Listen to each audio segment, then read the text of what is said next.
सुनिए मन की शांति कैसे मिलती है।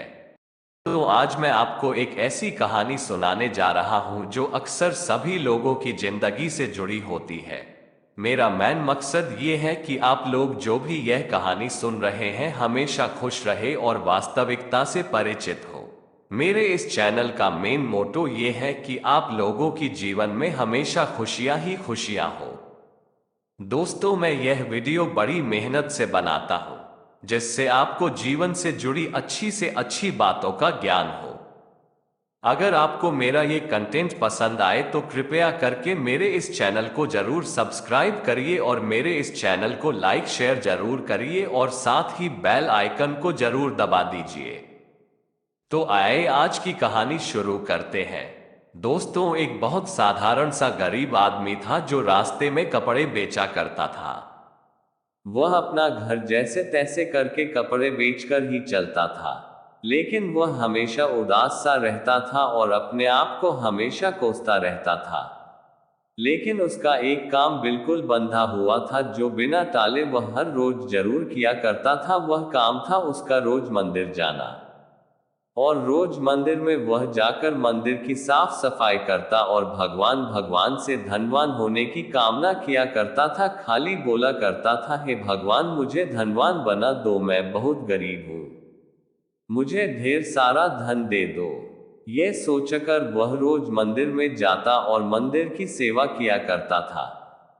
इस तरह से रोज मंदिर में आते जाते देखकर भगवान ने उसे एक दिन दर्शन ही दे दिए और भगवान ने उसे कहा, क्या तुम मंदिर की सेवा इसलिए करते हो कि तुम्हें धन पाना है? उस आदमी ने बड़ी सरलता और ईमानदारी से सच्चे मन से सच बात बताई, जी हाँ प्रभु, मैं बहुत गरीब आदमी हूँ। मैं बड़ी मुश्किल से अपनी रोजी रोटी चलाता हूँ और धन की कमी के कारण अपने घर का भी गुजर सही तरह से नहीं कर पाता। कृपया करके मुझे वरदान दीजिए कि मैं बहुत धनवान हो जाऊं और मेरे पास धन की कमी ना हो, जिससे मेरा दुख समाप्त हो जाए। भगवान ने उसकी यह बात सुनकर उसे कहा, चिंता मत करो, तुम्हारे बहुत जल्दी अच्छे दिन आएंगे और तुम धनवान हो जाओगे। तुम्हें और कुछ भी चाहिए तो बताओ। उस आदमी ने भगवान को उत्तर दिया, नहीं भगवान, मुझे तो बस धनवान होना है जिससे मेरे जीवन के सारे दुखों का अंत हो जाए। भगवान ने कहा, ठीक है, तुम्हारी यह मनोकामना जल्दी पूरी हो जाएगी। और यह कहकर भगवान अंतर ध्यान हो गए और इतनी बात सुनकर वह व्यक्ति फिर से अपने काम पर लग गया और रोज मंदिर की सेवा करने लगा। ऐसे ही सिलसिला चलता रहा। धीरे धीरे उस व्यक्ति की परिस्थितियां बदलने शुरू हो गई और परिस्थितियों के बदलते बदलते उस व्यक्ति के कपड़े बहुत बिकने लगे। उस व्यक्ति के ग्राहक बहुत आने लगे और धीरे धीरे उस व्यक्ति ने शहर में एक दुकान खरीद ली और वह अब उसे कपड़े की दुकान को, जो वह सड़क पर बैठकर किया करता था, उसने एक बड़ी सी दुकान में तब्दील कर ली। धीरे धीरे उसका व्यापार इतना बढ़ गया कि उसकी दुकान में इतने लोग कपड़े खरीदने आने लगे कि उसको सारे दिन का पता नहीं चल पाता था। उसे ये पता भी नहीं चलता था कि कब दुकान खोलकर सुबह हुई और कब रात हो गई। लेकिन वह व्यस्तता के कारण बहुत परेशान रहने लगा। हर समय वह परेशानी में रहता था और वह परेशान होकर उसका मन अशांत हो जाता था।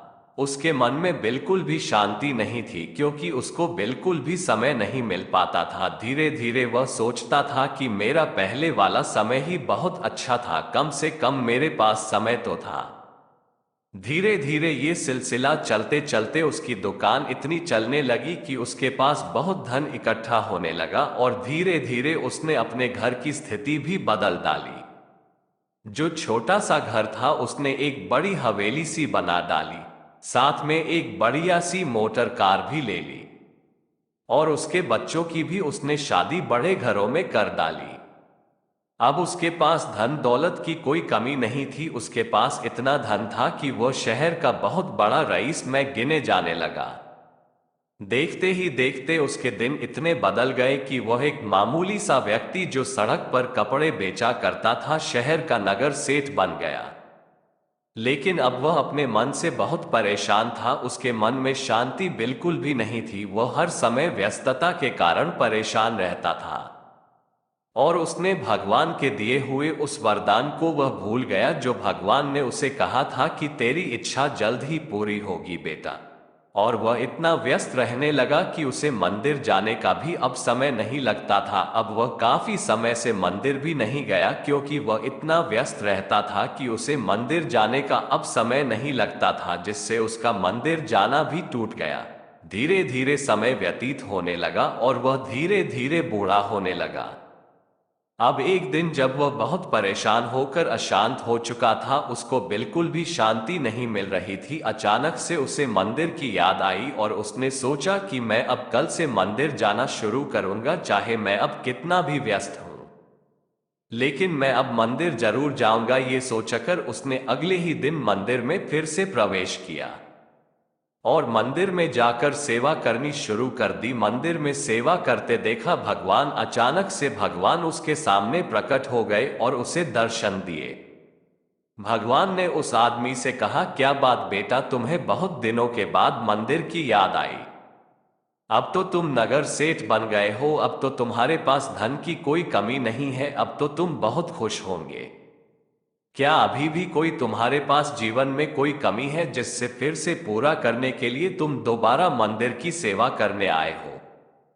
इतना सुनकर वह आदमी भगवान की तरफ देखा ही रह गया और उसकी आंखों में आंसू भरे हुए थे। उसने भगवान को उत्तर दिया कि है भगवान, तुमने मुझे जीवन में खूब पैसा दिया, अब मुझे धन की कोई कमी नहीं है, मेरे बच्चों का भी अच्छे घर में रिश्ता हो गया है, अब मैं बहुत धनवान हूँ। लेकिन भगवान, मैं अभी भी बहुत मन से अशांत हूँ, मैं इतना परेशान रहता हूँ कि मुझे कुछ भी अच्छा नहीं लगता है।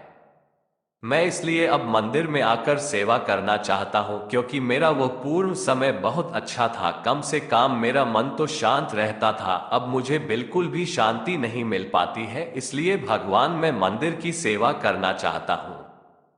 फिर भगवान ने उसे उत्तर दिया कि है बेटा, तूने जो मुझसे मांगा था मैंने तुझे वही वरदान दिया, तूने मुझसे कभी भी मन की शांति नहीं मांगी, इसलिए मैंने तुझे वह वरदान नहीं दिया। तूने मुझसे धन मांगा था, अब तेरे पास धन की कोई कमी नहीं है। वो व्यक्ति रोता हुआ भगवान से बोला कि हे भगवान, मुझे तो बस अब मन की शांति चाहिए और कुछ नहीं चाहिए। मुझे अब तुम्हारी सेवा करनी है, तुम्हारे मंदिर में रोज आना है। इतना सुनकर भगवान उस आदमी को बोले, बेटा तो एक राज की बात तू सुन, आज मैं तुझे बताता हूं, मन की शांति कभी मांगने से नहीं मिलती है, मन की शांति तो मन से ही प्राप्त होती है। जो भी व्यक्ति मेरे पास निस्वार्थ मन से मेरे मंदिर की सेवा करता है और मेरे शरण में आता है, उसके मन में अपने आप ही शांति का वास हो जाता है और उसे हर समय खुशी का आभास होता है। मन की शांति हमेशा निस्वार्थ सेवा करने से ही होती है। फिर उस आदमी ने उत्तर दिया, सही कहा भगवान, अब मुझे तुम्हारी और इस मंदिर की निस्वार्थ मन से सेवा करनी है, जिससे मैं अपने मन से हमेशा खुश रह सकूं। और इतना कहकर भगवान अंतर्ध्यान हो गए और फिर वह व्यक्ति निस्वार्थ मन से रोज भगवान के मंदिर में जाकर भगवान के मंदिर की सेवा करने लगा और अपने धन से गरीब लोगों को दान दक्षिणा देने लगा और मंदिर में भंडारे का भी आयोजन करवाने लगा, जिससे गरीब लोगों को भी भोजन प्राप्त हो सके। तो देखा दोस्तों, जीवन में आप कितने ही पैसे कमा लीजिए, कितनी ही शोहरत हासिल कर लीजिए, कितनी ही लग्जरियस लाइफ जी लीजिए, ये सब कुछ भी मायने नहीं रखेगा अगर आपके मन को शांति नहीं मिलती हो। मन की शांति सबसे ज्यादा अनमोल है। दोस्तों, मेरा इस वीडियो को बनाने का मूल उद्देश्य यही है कि जिससे आपके जीवन में भी मन में शांति और खुशियां हमेशा आपको प्राप्त हो सके, आप लोग हमेशा खुश रहें।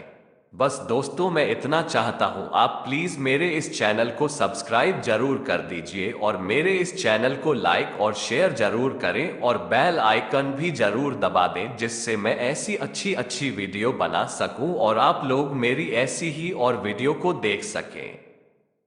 ऐसी ही वीडियो देखने के लिए आप प्लीज हमारे इस चैनल को सब्सक्राइब करें और बेल आइकन को जरूर दबा दें।